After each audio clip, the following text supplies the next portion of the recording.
Hi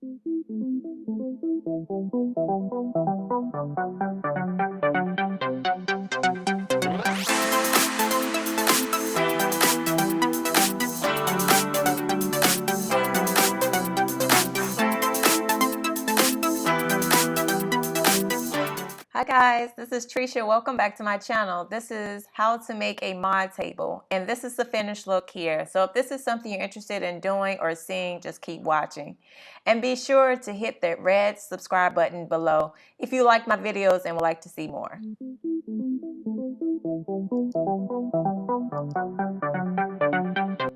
Okay, I really want to go through this wood cut list with you. So basically, when you go to the hardware store, you're purchasing 3 pieces of lumber.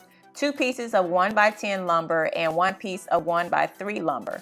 And this is the cut down. If you want them to cut the pieces, you just need, for the 1x10, you need a quantity of 2 60-inch pieces and 2 8-inch pieces. And then for your 1x3 lumber, you'll need 4 pieces of 2-inch and 4 pieces of 9 1/4 inches. If you have any more questions, just shoot it down in the comment section below and I'll be happy to answer any questions you have. I'm listing the remainder of the items for this project in the description box below because there's so many. Okay, so we need to glue our 1x3 pieces together. So you're going to take the 2-inch piece and you're going to use wood glue and you're going to glue it to the 9 1/4 inch piece. And you're going to make a square, just like so.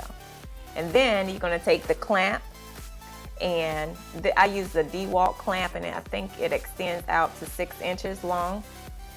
And it has this trigger on it, and it, decreases the length when you do that. So what I'm going to do is just clamp the wood for about 30 minutes so it can bond before I nail it. Okay, now I'm bringing out my airstrike gun. I love this tool, and it has a trigger on it. If you're not familiar with it, that's the gray button there. And then that black part is where the nail spits out. So what we need to do is paint our hardware in wood. I'm using these mending plates and corner braces. And we're going to use this Rust-Oleum Satin paint and primer. And it's good for wood and metal. So we're going to shake that up for 1 minute. And you see how it comes out in clumps. So you want to test it first before you start spraying. I just wanted to show you guys. So I'm using this 22 grit sandpaper just because I had some like loose ends. And that's what it looks like. So now we need to stain the wood. These are the 2 60-inch pieces, the 1x10 pieces that I was talking about. So what we're going to do is take the Minwax Wood Finish Penetrating Stain. I'm using English Chestnut. This is my first time using it. I'm just using the flat head to open up the lid. I just wanted to show you the consistency of it. It's kind of thin and it's liquidy if you can see it in the can. So I'm just going to stir that up for a little bit, and then I'm just going to use a 2-inch flat brush. I got it from Walmart, $1. And I'm just going to go with the grain and just apply the stain.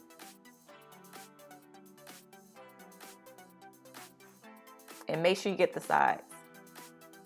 So I'm just showing you quickly what it looks like. So you can just take it off to get the color that you want. But I want it on longer. I actually wanted this color, so I just left it on for like 15 to 20 minutes. So now I'm really wiping off the surface. So now I'm attaching the feet. So I measured 15 inches inward, and I'm using the wood glue again and just putting it on one side of the feet. And then I'm just turning upside down where I had marked 15 inches. And I'm going to do the same side and clamp it down. The other side, excuse me. Just use a damp cloth to get off the excess glue. So now I just want to show you these nails that I use in my nail gun. It's 1 inch, and just a tip, you want to make sure the nail is not longer than the wood that you're going to be using to nail it to. So this one is perfect. It's 1 inch in length, and it's perfect for that. So now I'm just going to flip over the wood, and then I'm going to nail the feet. I just wanted to show you how you open the nail gun. It has a lever at the end, and you just put the nails in there, and then also you put your battery pack at the bottom like so, and then you're ready to go. And it has this light on there too, so this is me nailing it. So now we're going to attach the sides and the top, and we're just going to add more wood glue. We're going to put that at the bottom as well as the top, and then we're going to put the second piece of wood on top of the sides and make sure that's aligned. And then we're going to nail it after 30 minutes, just like so. And we're going to flip it over and do the same thing. You can use wood filler if you don't like the holes. I didn't care. Next we're going to attach our hardware. This is the painted hardware that we did. This is the corner braces, and I'm putting those braces in each corner, top and bottom, and it looks like so.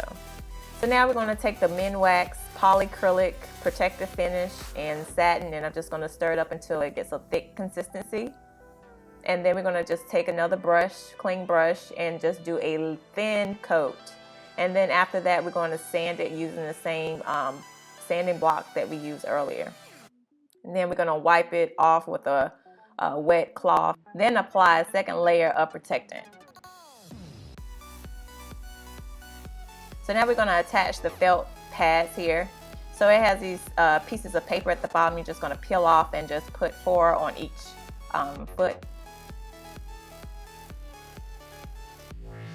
And then for me, I just want to align them. I'm adding mending plates just as a decorative piece, and I just want to make sure it aligns with the feet that I have on, just like so. So now that that's great, I'm just going to drill it in, and then you're done. So what do you guys think? Isn't this fabulous? Oh my God, just a simple piece that looks so mod. Don't you agree? You know, this piece probably went for about $400 to $600 at the store. Can't beat it. Thank you for watching. Be sure to like and subscribe below, and on Instagram at Designs by Tresha. What DIY project would you like to see next? Add your idea in the comment section below. See you next time.